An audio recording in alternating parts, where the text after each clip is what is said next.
वैसे तो भारत में कई मंदिर हैं जिनका अपना महत्व और मान्यता है। इन मंदिरों में दूर दूर से भक्त अपनी मनोकामना लेकर भगवान के पास पहुंचते हैं। लेकिन आज हम आपको एक ऐसे मंदिर के बारे में बताने वाले हैं जो बहुत चमत्कारी है। इस मंदिर में हजारों श्रद्धालु दर्शन के लिए पहुंचते हैं। कहा जाता है कि जो भी यहाँ मनोकामना लेकर आता है वो खाली हाथ नहीं जाता। जी हाँ, राजस्थान के शेखावटी के सीकर जिले में स्थित इस मंदिर की महिमा का बखान सिर्फ राजस्थान या भारत में नहीं बल्कि दुनिया भर में है। ये मंदिर है हारे का सहारा बाबा श्याम का, जिसे खाटू श्याम जी के नाम से जाना जाता है। दूर दूर से लोग इस मंदिर में दर्शन करने पहुंचते हैं और बाबा उनकी सभी मनोकामना पूरी करते हैं। तो चलिए आज के इस वीडियो में हम आपको इसी मंदिर की कहानी बताते हैं।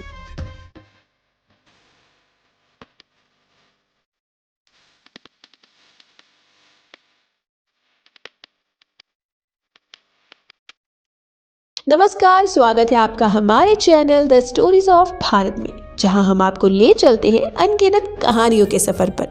खाटू श्याम जी को श्री कृष्ण का कलयुगी अवतार माना गया है। महाभारत में भीम के बेटे घटोत्कच और घटोत्कच के बेटे थे बर्बरिक। बर्बरिक को ही बाबा खाटू श्याम कहते हैं। बर्बरिक में बचपन से ही वीर और महान योद्धा के गुण थे और उन्होंने भगवान शिव को खुश करके उनसे 3 अभेद्य बाण हासिल किए थे। इसी कारण उन्हें 3 बाणधारी भी कहते हैं। खाटू श्याम मंदिर को लेकर एक खास बात कही जाती है। कहा जाता है कि जो भी मंदिर में आता है उसे बाबा श्याम का नया रूप देखने को मिलता है। खाटू श्याम बाबा को हारे का सहारा भी कहा जाता है, इसलिए जो भी श्रद्धालु अपनी परेशानियां लेकर आते हैं उनकी सारी समस्या दूर हो जाती है। चलिए अब हम जानते हैं कि बर्बरिक आखिर खाटू श्याम कैसे बन गए। तो ये बात महाभारत के युद्ध से जुड़ी हुई है। पौराणिक मान्यता के मुताबिक महाभारत के युद्ध के समय बर्बरिक ने अपनी माँ अहिलावती से युद्ध में जाने की इच्छा जताई। जब माँ ने इसकी अनुमति दे दी तो उन्होंने माँ से पूछा कि वो युद्ध में किसका साथ दे। इस पर माता ने उन्हें हारने वाले का सहारा बनने की बात कही। बर्बरिक ने माता को वचन दिया कि वो ऐसा ही करेंगे और फिर वो निकल पड़े युद्ध भूमि की ओर। बर्बरिक दुनिया के सर्वश्रेष्ठ धनुर्धर थे। वो इतने शक्तिशाली थे कि अपने 3 बाण से कौरवों और पांडवों की पूरी सेना का खात्मा कर सकते थे। युद्ध के मैदान में बर्बरिक एक पीपल के पेड़ के नीचे खड़े हो गए और ये कहा कि वो हारने वाले पक्ष का साथ देंगे। इस घोषणा से भगवान कृष्ण भी परेशान हो गए। भगवान श्री कृष्ण ने बर्बरिक की वीरता की परीक्षा लेने के लिए उनसे एक ही तीर से पेड़ के सारे पत्तों को छेदने के लिए कहा। बर्बरिक ने उनकी बात मानकर तीर को पेड़ की ओर छोड़ दिया। जब तीर एक एक करके सारे पत्तों को छेदता जा रहा था तभी एक पत्ता टूटकर नीचे गिर गया, जिसे भगवान कृष्ण ने अपने पैर के नीचे छिपा लिया। लेकिन सभी पत्तों को छेदने के बाद तीर कृष्ण के पैर के पास आकर रुक गया। तब बर्बरिक ने कहा, प्रभु आपके पैर के नीचे एक पत्ता दबा है, कृपया आप पैर हटा लीजिए। भगवान श्री कृष्ण जानते थे कि बर्बरिक हारने वाले का ही साथ देंगे। यदि कौरव हारते दिखे तो पांडवों के लिए मुश्किल हो जाएगी और यदि पांडव हारे तो बर्बरिक उनकी तरफ आ जाएगा। इस तरह वो दोनों की सेना को एक ही तीर से खत्म कर देंगे। इसलिए भगवान कृष्ण एक ब्राह्मण का भेष बनाकर बर्बरिक के शिविर पर पहुंच गए और दान मांगने लगे। तब उन्होंने ब्राह्मण से उनके असली रूप के दर्शन की इच्छा व्यक्त की। भगवान श्री कृष्ण ने उन्हें अपने विराट रूप में दर्शन दिए। इस पर उन्होंने अपनी तलवार निकालकर श्री कृष्ण के चरणों में अपना सिर अर्पण कर दिया। बर्बरिक के इस बलिदान से खुश होकर भगवान कृष्ण ने उन्हें वरदान दिया कि कलयुग में तुम मेरे नाम से जाने जाओगे।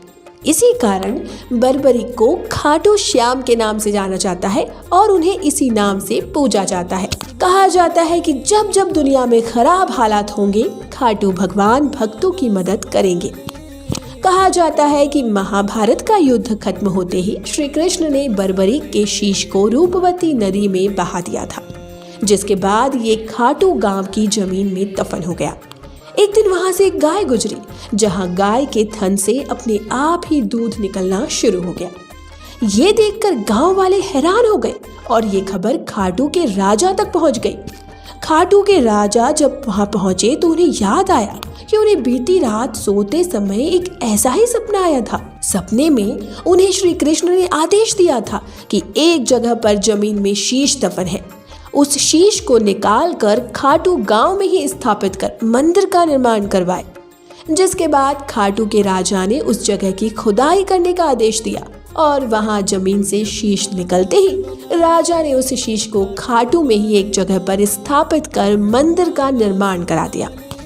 अपनी कलाएं और अपनी शक्तियां देते हुए भगवान श्री कृष्ण ने कहा था, बर्बरीक, धरती पर तुमसे बड़ा दानी न तो कोई हुआ है और न ही होगा। माँ के दिए वचन के मुताबिक तुम हारने वाले का सहारा बनोगे। लोग तुम्हारे दरबार में आकर जो भी मांगे उन्हें मिलेगा। इस तरह से खाटू श्याम मंदिर अस्तित्व में आया। खाटू श्याम जी प्रभु श्री राम के बाद विश्व के दूसरे और सर्वश्रेष्ठ धनुर्धर थे। उन्हें शीशदानी के नाम से भी जाना जाता है। हर साल फाल्गुन महीने के शुक्ल षष्ठी से लेकर 12 तक खाटू श्याम बाबा के मंदिर में भव्य मेला लगाया जाता है, जिसे कई लोग 11 मेला के नाम से भी जानते हैं।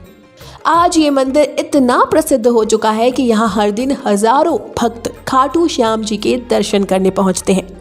भक्तों का मानना है कि जो भी सच्चे मन से बाबा के सामने अपनी मनोकामना रखता है, उसकी हर मनोकामना पूरी होती है। यही कारण है कि आज बाबा खाटू श्याम जी के भक्त सिर्फ भारत में ही नहीं बल्कि पूरी दुनिया में मौजूद है। आज का हमारा ये सफर यहीं खत्म होता है। मिलते हैं आपसे एक और नई कहानी के साथ, तब तक के लिए धन्यवाद।